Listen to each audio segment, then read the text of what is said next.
সরকার ও আমলাদের মধ্যে আওয়ামী ফ্যাসিস্ট সরকারের অনেক প্রেতাত্মা অবস্থান করছে বলে মন্তব্য করেছেন বিএনপির মহাসচিব মির্জা ফখরুল ইসলাম আলমগীর। তিনি বলেন, তারা চক্রান্ত করছে, এই চক্রান্তকে রুখে দাঁড়াতে হবে, গণতন্ত্রকে ফিরিয়ে আনতে হবে। মঙ্গলবার নয়াপল্টনে বিএনপির কেন্দ্রীয় কার্যালয়ের সামনে গণতন্ত্র দিবস উপলক্ষে এক সমাবেশে এসব কথা বলেন তিনি বলেন, শুধু 52 কিংবা 71 সাল নয়, সেই ব্রিটিশ আমল থেকে গণতন্ত্রের জন্য লড়াই এবং সংগ্রাম চলছে। শেখ হাসিনা গত 15 বছর বাংলাদেশের মানুষের উপর স্টিম রোলার চালিয়ে গেছে। সেটাকে উপেক্ষা করে আজ আমরা একটা মুক্ত পরিবেশে এসেছি। গণতন্ত্র আর বিএনপি সমর্থক উল্লেখ করে মির্জা ফখরুল ইসলাম আলমগীর বলেন, বিএনপির প্রতিষ্ঠাতা জিয়াউর রহমান একদলীয় শাসন থেকে বহুদলীয় শাসন ব্যবস্থা চালু করেছেন, আর দেশনেত্রী খালেদা জিয়া রাষ্ট্রপতি শাসন থেকে সংসদীয় গণতন্ত্র চালু করেছেন। সুষ্ঠু নির্বাচনের জন্য খালেদা জিয়া তত্ত্বাবধায়ক সরকার ব্যবস্থা চালু করেছেন বলে দাবি করেন মির্জা ফখরুল ইসলাম আলমগীর। তিনি বলেন, 2016 সালে খালেদা জিয়া ভীষণ 2021 দিয়ে গণতন্ত্র টেকসই করার কথা বলেছেন, আর 2023 সালে বিএনপি আবার 31 দফা দিয়েছে। গত 16 বছরে বিএনপির অনেক নেতাকর্মী প্রাণ দিয়েছে উল্লেখ করে বলেন মির্জা ফখরুল, অনেকে কারাগারে গিয়েছেন, অনেকে গ্রামে না থাকতে পেরে ঢাকায় এসে রিক্সা চালিয়েছে। গতকাল আমি পঙ্গু হাসপাতালে গিয়ে দেখেছি 13 বছরের একটি ছেলের গুলি লেগে পা হারিয়ে গেছে। এইভাবে গণতন্ত্রের মুক্তির সংগ্রাম চলছে। সাবেক প্রধানমন্ত্রী শেখ হাসিনা ভারতে কোন স্ট্যাটাসে রয়েছেন তা জানা নেই বাংলাদেশের অন্তর্বর্তীকালীন সরকারের। শুধু তাই নয়, শেখ হাসিনা সেখানে অবস্থানের বিষয়ে এখন পর্যন্ত দিল্লির কাছে আনুষ্ঠানিকভাবে জানতেও চায়নি ঢাকা। মঙ্গলবার পররাষ্ট্র উপদেষ্টা মোহাম্মদ তৌহিদ হোসেন এসব তথ্য নিশ্চিত করেন। তিনি বলেন, শেখ হাসিনা কী স্ট্যাটাসে ভারতে রয়েছেন তা এখনও আনুষ্ঠানিকভাবে জানতে চায়নি বাংলাদেশের অন্তর্বর্তীকালীন সরকার। এক প্রশ্নের জবাবে উপদেষ্টা বলেন, আমরা অফিসিয়ালি কিছু জানি না। তাদের পররাষ্ট্রমন্ত্রী যেটুকু বলেছিলেন তিনি এসেছেন, খুব তাড়াতাড়ি তাকে আমি অফিসিয়ালি তাদের কিছু বলিনি। শেখ হাসিনার স্ট্যাটাস নিয়ে ছাত্র জনতার গণ অভ্যুত্থানের মুখে গত 5ই আগস্ট পদত্যাগ করে দেশ ছেড়ে ভারতে গিয়ে আশ্রয় নেন শেখ হাসিনা। দেশ ছাড়ার পর সাবেক প্রধানমন্ত্রীর পাসপোর্টের মেয়াদ 45 দিন পর শেষ হওয়ার কথা। পাসপোর্টের মেয়াদ শেষ হওয়ার পর তিনি কোন প্রক্রিয়ায় সেখানে অবস্থান করবেন জানতে চাইলে তৌহিদ হোসেন বলেন, সব কিছু শুধু আইন দিয়ে চলে না। ভারত সরকার তাকে আশ্রয় দিয়েছে, তিনি সেখানে থাকছেন। আমাদের এটা সেভাবেই দেখতে হবে। সাম্প্রতিক বন্যায় মোট 14,269 কোটি 68,33,552 টাকার ক্ষয়ক্ষতি হয়েছে বলে জানিয়েছেন দুর্যোগ ব্যবস্থাপনা ও ত্রাণ মন্ত্রণালয়ের উপদেষ্টা ফারুকী আজম। মঙ্গলবার সচিবালয়ে দুর্যোগ ব্যবস্থাপনা ও ত্রাণ মন্ত্রণালয়ে এক অনুষ্ঠানে সাংবাদিকদের তিনি এসব তথ্য জানান। উপদেষ্টা জানান, বন্যায় ক্ষয়ক্ষতি লোক সংখ্যা 9,42,811 জন, মৃতের সংখ্যা 74 জন, আহত হয়েছেন 68 জন। এটা বিভিন্ন মন্ত্রণালয় থেকে ক্ষয়ক্ষতির তথ্য নিরূপণ করা হয়েছে। এটা বাড়তেও পারে, কমতেও পারে। পুনর্বাসন প্রক্রিয়া ইতিমধ্যে শুরু হয়েছে জানিয়ে তিনি বলেন, এটার জন্য কেন্দ্রীয় কমিটি গঠন করা হয়েছে, জেলা এবং উপজেলা কমিটিও হবে। এই বিষয়টি তারা মনিটরিং ও উদ্যোগও সম্পন্ন করবেন। বন্যার্ত জেলায় অক্টোবর পর্যন্ত কিস্তির টাকা পরিশোধ রহিত করা হয়েছে বলেও জানান দুর্যোগ ব্যবস্থাপনা ও ত্রাণ উপদেষ্টা। টাইফুন ইয়াগির প্রভাবে কয়েকদিনের টানা বর্ষণে সৃষ্ট বন্যা ও ভূমিধসে মিয়ানমারে প্রাণহানির সংখ্যা বেড়ে 226 জনে পৌঁছেছে। এছাড়া নিখোঁজ রয়েছেন আরও অন্তত 77 জন। মঙ্গলবার দেশটির রাষ্ট্রায়ত্ত সংবাদ মাধ্যমের খবরে গত এক সপ্তাহে বন্যা ভূমিধসে হতাহতের এই ঘটনা ঘটেছে বলে জানানো হয়েছে। ইয়াগির প্রভাবে দক্ষিণ পূর্ব এশিয়ার কিছু অংশে বিপর্যয় সৃষ্টি হয়েছে, যার প্রভাবে এই অঞ্চলের কিছু দেশে ব্যাপক বৃষ্টি ও বন্যা শুরু হয়েছে। ইয়াগির আঘাত ও এর জের ধরে সৃষ্ট ঝড়ো হাওয়া, প্রবল বর্ষণ, বন্যা ও ভূমিধসে ভিয়েতনামে অন্তত 292 জনের প্রাণহানি ঘটেছে বলে জানা যায়। এছাড়া দেশটিতে আহত হয়েছেন আরও 8 শতাধিক মানুষ। দেশটির রাষ্ট্রায়ত্ত সংবাদ মাধ্যম বলেছে, গত এক সপ্তাহের বেশি সময় ধরে চলা বৃষ্টি, বন্যা, ভূমিধসে অন্তত 226 জনের প্রাণহানি ঘটেছে।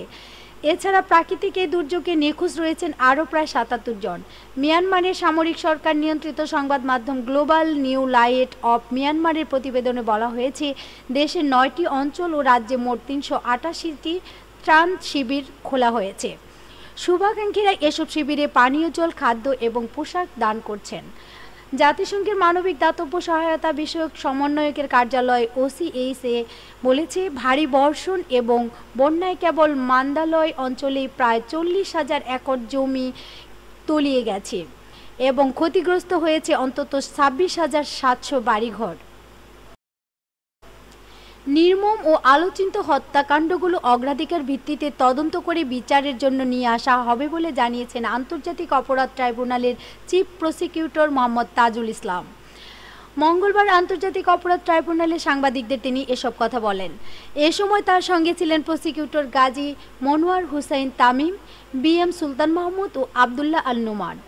চিফ প্রসিকিউটর বলেন, রংপুরের আলোচিত আবু সাইদ হত্যাকাণ্ড, আশুলিয়ায় হত্যার পর লাশ পুড়িয়ে ফেলা সহ উত্তরা ও যাত্রাবাড়ির নির্মম হত্যাগুলোর তদন্ত দ্রুত শেষ করে বিচারের জন্য নিয়ে আসার চেষ্টা করা হবে। তবে সবকিছু নির্ভর করছে কত দ্রুত ট্রাইব্যুনাল পুনর্গঠন করা যায় তার ওপর। আন্তর্জাতিক অপরাধ ট্রাইব্যুনালের তদন্ত সংস্থা ও প্রসিকিউশন টিমের কার্যক্রম চলমান থাকলেও ট্রাইব্যুনালে বিচারপতি না থাকায় বিচার কার্যক্রম থমকে আছে। ট্রাইব্যুনালের চেয়ারম্যান বিচারপতি মোহাম্মদ আবু আহমেদ জমাদার গত 13 জুলাই অবসরে যান। অন্য এক সদস্য বিচারপতি হাইকোর্টে ফিরে গেছেন। বর্তমানে ট্রাইব্যুনালে কোনো বিচারপতি নেই। তবে এক সপ্তাহের মধ্যে বিচারপতি নিয়োগ দিয়ে ট্রাইব্যুনাল পুনর্গঠনের আশা করছেন বলে গত 15 সেপ্টেম্বর জানান চিফ প্রসিকিউটর তাজুল ইসলাম। ভারত বাংলাদেশের সঙ্গে স্থিতিশীল সম্পর্ক চায় বলে মন্তব্য করেছেন ভারতীয় পররাষ্ট্রমন্ত্রী S জয়শঙ্কর। তিনি বলেছেন, বাংলাদেশ আমাদের প্রতিবেশী দেশ এবং আমরা তাদের সঙ্গে স্থিতিশীল সম্পর্ক রাখতে চাই। একই সঙ্গে বাংলাদেশে যা ঘটেছে তা দেশটির অভ্যন্তরীণ বিষয় বলেও মন্তব্য করেছেন তিনি। এছাড়া প্রতিবেশী দেশগুলো একে অপরের উপর নির্ভরশীল হয়ে থাকে বলেও মন্তব্য করেন।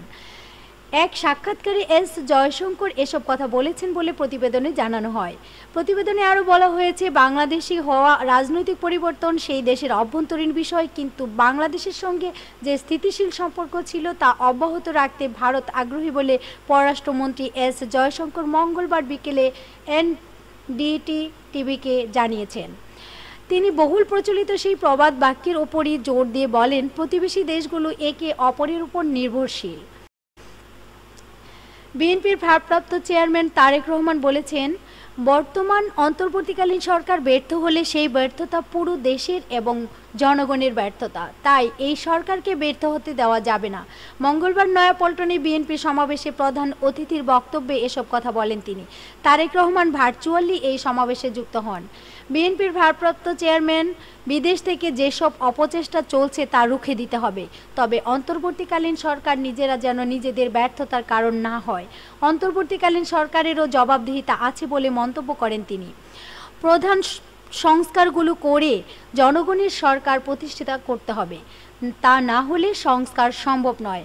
নির্বাচন কমিশন, জনপ্রশাসন ও আইন শৃঙ্খলা বাহিনীর সংস্কার অগ্রাধিকার ভিত্তিতে প্রয়োজন।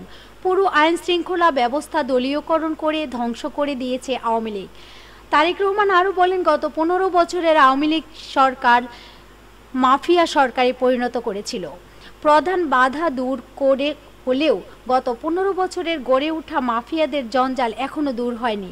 মাফিয়া সরকার দেশ ছেড়ে পালালেও এখনও তাদের দোসররা অপচেষ্টায় অব্যাহত রেখেছেন। আওয়ামী লীগ পুরো দেশকে দেউলিয়া করে দিয়ে পরনির্ভরশীল করে দিয়েছিল উল্লেখ করে তিনি আরও বলেন, তাদের দুর্নীতি লুটপাটের কারণে দেশ 100 বিলিয়ন ঋণে জর্জরিত। যে সন্তান আজকে দেশে জন্ম নিচ্ছে তার মাথায় 1.5 লাখ টাকার ঋণ নিয়ে জন্ম নিতে হচ্ছে। স্বৈরাচারের বিদায়ের সঙ্গে সঙ্গে জনগণের অধিকার প্রতিষ্ঠা হচ্ছে বলেও মন্তব্য করেন তারেক রহমান। ধন্যবাদ সাথে থাকার জন্য। পরবর্তী সংবাদ দেখার আমন্ত্রণ জানিয়ে বিদায় নিচ্ছি। আল্লাহ হাফেজ।